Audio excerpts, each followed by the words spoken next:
சென்னையின் பழங்காலத் தெருக்களில் ஒன்றில் கருப்பு மண்டபம் என்று அழைக்கப்படும் ஒரு பழைய வீடு நின்றது.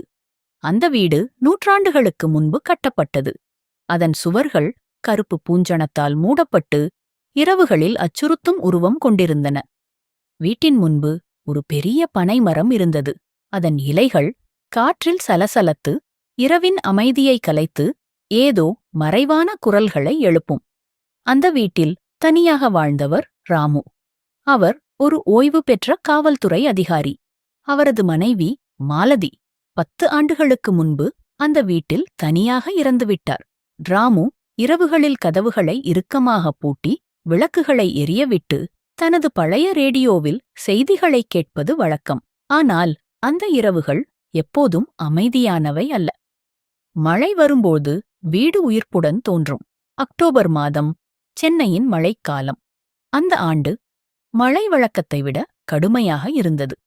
ராமு தனது அறையில் உட்கார்ந்திருந்தார். ரேடியோவில் கடுமையான மழைக்கு வாய்ப்பு, வெள்ள அபாயம் என்று செய்தி வந்தது. ஆனால் ராமு அறிந்தது அது வெறும் மழை அல்ல. அது வீட்டின் ரகசியங்களைத் தூண்டும். மழை தொடங்கியது.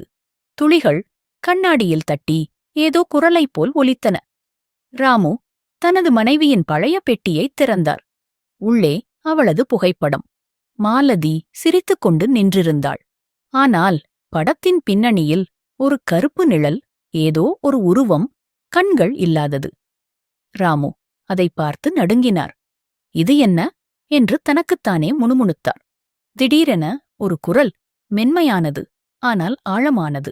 ராமா, ராமா. அவர் காதுகளை பதித்தார். காற்று என்று தன்னை தேற்றினார். ஆனால் குரல் மீண்டும் வந்தது. கதவைத் திற ராமா. ராமு எழுந்து நடுங்கிய கைகளால் கதவைத் திறந்தார். வெளியே யாருமில்லை. மழைத்துளிகள் தரையில் விழுந்து சிவந்த நிறத்தில் பிரகாசித்தன. இது இரத்தமா என்று அவர் அதிர்ந்தார். அவர் கதவை மூடி அறைக்கு ஓடினார். ஆனால் அறையில் ஒரு குளிர் பரவியது. விளக்கு தானாக அணைந்தது. இருட்டில் மீண்டும் குரல். நான் வந்துவிட்டேன் ராமா. உன் மாலதி திரும்பி வந்துவிட்டாள். ராமு கண்களை மூடினார். அவர் தூங்கவில்லை. அந்த இரவு முழுவதும் அவர் குரல்களைக் கேட்டார். மாலதியின் சிரிப்பு, அழுகை, கோபம். மறுநாள் காலை அவர் தனது நண்பர் குமாரை அழைத்தார். குமார் ஒரு இளைஞன், வேலை செய்யும் ஆள், உற்சாகமானவன். என்ன ஆச்சு அங்க? நீங்க பயந்த மாதிரி இருக்கீங்க என்று கேட்டான். ராமு நடந்தவற்றை விவரித்தார். குமார் சிரித்தான். அங்க இது மழை காரணமாயிருக்கும். மனசு விளையாடுது. நான் இன்னைக்கு இரவு உங்க கூட இருக்கேன். பார்க்கலாம் என்னன்னு. அன்று மாலை குமார் வந்தான். அவர்கள் இருவரும் மண்டபத்தில் உட்கார்ந்து பேசிக் கொண்டிருந்தனர். மழை மீண்டும் தொடங்கியது. திடீரென கதவில் தட்டல் ஒலி. யாரு என்று குமார் கத்தினான். பதில் இல்லை. அவன் எழுந்து கதவைத் திறந்தான். வெளியே ஒரு சிறு பெண் நின்றிருந்தாள். அவள் உடைகள் ஈரமாக, தலை குனிந்து, கண்கள் சிவந்து இருந்தன. என்னை உள்ளே அனுப்புங்கள், குளிருது என்று மெல்லிய குரலில் சொன்னாள். குமார் அவளை உள்ளே அழைத்தான். வா மா, உள்ளே வா. யாரு நீ? எங்க வீடு என்று கேட்டான். அவள் உள்ளே நுழைந்தாள். ஆனால் மண்டபத்தின் நடுவில் வந்ததும் அவள் உருவம் மெல்ல மெல்ல மங்கி மறைந்துவிட்டது. எங்க போனா என்று ராமு கத்தினார். குமார் அதிர்ச்சியுடன் திரும்பினான். அங்க இது இது என்ன சம்பவம்? அவன் பயந்தான். ஆனால் தன்னை சமாளித்தான். இருக்கட்டும், நான் வெளியே போய் பார்க்கிறேன். ஆனால் வெளியே சென்ற குமார் திரும்பவில்லை. ராமு குமாரைத் தேடி தெருவில் இறங்கினார். மழை அடித்துக் கொண்டிருந்தது. தெருவின் முடிவில் ஒரு பழைய கோயில் இருந்தது. அங்கு ஒரு முதிய பண்டிதர் நின்றிருந்தார். ராமு நடந்தவற்றைச் சொன்னார். பண்டிதர் கண்களை மூடி, அந்த வீடு சாபத்தால் நிறைந்தது. நூற்றாண்டுகளுக்கு முன்பு ஒரு கலைஞர் பெண் அங்கு வாழ்ந்தாள். அவள் பெயர் மீனா. அவளது காதலன் ராமராஜா அவளை விட்டு ஓடினான். அவள் மழையில் தற்கொலை செய்து கொண்டாள். அவளது சாபம் மழை வரும்போது திரும்ப வரும்.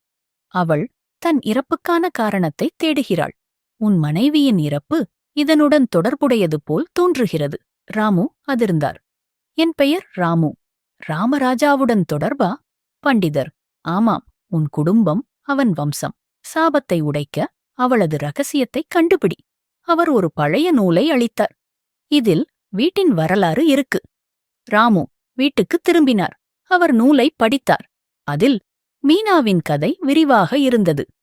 மீனா ஒரு ஓவியர். அவள் ராமராஜாவை காதலித்தாள். ஆனால் அவன் வேறு பெண்ணை திருமணம் செய்தான். மீனா சாபம் விட்டாள். மழை வரும்போது நான் திரும்புவேன். என் காதலனின் வம்சத்தை அழிப்பேன். ராமு தனது மனைவியின் இறப்பை நினைத்தார். மாலதி ஒரு மழை இரவில் தனியாக வீட்டில் இறந்தாள். டாக்டர்கள் இதய நிறுத்தம் என்று சொன்னார்கள். ஆனால் ராமு அறிந்தது அது சாபம். இரவு வந்தது, மழை. ராமு மாலதியின் படத்தை பார்த்தார். அந்த கருப்பு நிழல் இப்போது தெளிவாக மீனாவின் உருவம். மீனா என்று அவர் சொன்னார். திடீரென அறையில் ஒரு உருவம் தோன்றியது. மீனா ஈர உடைகளில், கண்கள் சிவந்து. ராமா, நீ என் ராமராஜா, உன்னை அழிப்பேன். அவள் அவரைத் தொட்டாள். ராமு குளிர் உணர்ந்தார். அவர் ஓடினார். ஆனால் கதவு பூட்டப்பட்டிருந்தது. அவர் சன்னல் வழியாக தப்பினார். தெருவில் மழை அடித்தது. அவர் கோயிலுக்கு ஓடினார். பண்டிதர் அவரை உள்ளே அழைத்தார். சாபத்தை உடைக்க அவளது உண்மையான கதையைச் சொல்ல வேண்டும். ராமராஜா அவளை விட்டு ஓடவில்லை. அவன் கடலில் மூழ்கினான். ஆனால் அவள் நம்பவில்லை. ராமு எப்படி உடைப்பது? பண்டிதர் மழையில் அவளது பெயரைச் சொல்லி உண்மையை ஏற்றுக்கொள். ராமு வீட்டுக்குத் திரும்பினார். அவர் ரகசிய அறையைத் தேடினார். மாலதியின் கடிதத்தில் சுவரின் பின்னால் என்றிருந்தது. அவர் சுவரைத் தட்டினார். ஒரு மறைவான கதவு திறந்தது. உள்ளே பழைய ஓவியங்கள். மீனாவின் ஒன்றில் ராமராஜா கடலில் மூழ்குவது. ராமு அறையில் உட்கார்ந்தார். இரவு, மழை. மீனா தோன்றினாள். மீனா, ராமராஜா இறந்தான். அவன் உன்னை விட்டு ஓடவில்லை என்று சொன்னார். அவள் சிரித்தாள். பொய், அவன் என்னை ஏமாற்றினான். அவள் அவரை இழுத்தாள். ராமு தன் கையை வெட்டி இரத்தத்தை தரையில் விட்டார். இது என் இரத்தம், உன் சாபம். அவள் கத்தினாள், மறைந்தாள். ஆனால் அது முடிவல்ல. அடுத்த நாள் குமார் திரும்பி வந்தான். அங்க நான் எங்கே இருந்தேன்? எனக்கு நினைவில்லை. ராமு அவனை பார்த்து பயந்தார். குமாரின் கண்களில் கருப்பு நிழல். நீ மீனாவால் பிடிக்கப்பட்டாயா? குமார் சிரித்தான். இல்லை, ஆனா சாபம் தொடருது. அவர்கள் தெருவின் மக்களைச் சந்தித்தனர். சீதா அக்கா, இந்த தெரு சாபத்தால் இணைக்கப்பட்டது.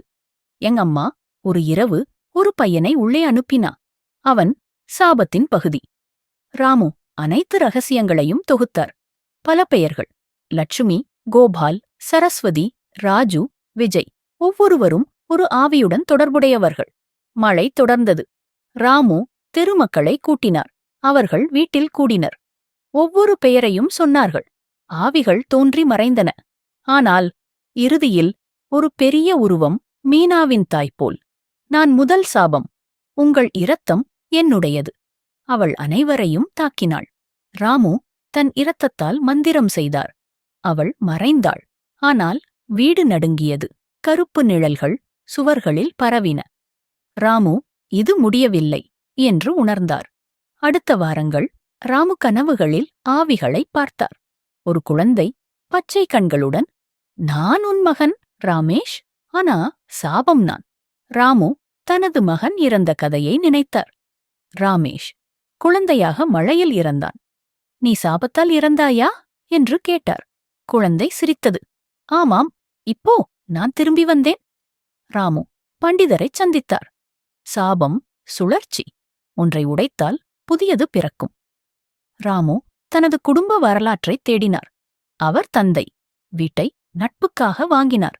ஒரு பழைய கடிதம். ராமராஜா, சாபத்தைத் தாங்கு, உன் மகன் அதைத் தொடர்வான். ராமு தனது வம்சம் சாபத்தால் கட்டப்பட்டது என்பதை புரிந்தார். இரவுகள் தொடர்ந்தன. மழையில்லாத இரவுகளிலும் குரல்கள். ராமு தனியாக இருக்கும்போது சுவர்களில் கைகள் தோன்றும். ஒரு இரவு அவர் தூங்கும்போது ஒரு பெண் உருவம், மாலதி. ராமு, நான் உயிருடன் இருக்கேன், சாபத்தில் சிக்கியிருக்கேன். அவர் எழுந்தார். அது கனவா அல்லது உண்மை? அவர் வீட்டை விட்டு வெளியேற முடிவு செய்தார். ஆனால் கதவு திறக்கவில்லை. நீ போக முடியாது என்று குரல். ராமு போராடினார். அவர் கோயிலில் தங்கினார். பண்டிதர், சாபத்தை முழுமையாக உடைக்க உன் உயிரை தியாகம் செய். ராமு, இல்ல, நான் வாழ்வேன். அவர் திரும்பினார். வீட்டில் அனைத்து ஆவிகளும் கூடின. அவர் ஒவ்வொரு கதையையும் சொன்னார். மீனா, ராமராஜா உன்னை நேசித்தான். அவன் இறந்தான். ஆவிகள் கத்தின. வீடு நடுங்கியது. இறுதியில் அமைதி. ஆனால் முடிவல்ல. ராமு வீட்டை விட்டு சென்றார். ஆனால் சாபம் அவருடன் வந்தது. அவர் புதிய வீட்டில் மழை இரவில் மீண்டும் குரல் கேட்டார். ராமா, நான் திரும்பி வந்துவிட்டேன். அவர் திரும்பிப் பார்த்தார். அங்கு அவரது பிரதிபிம்பம் கருப்பு கண்களுடன்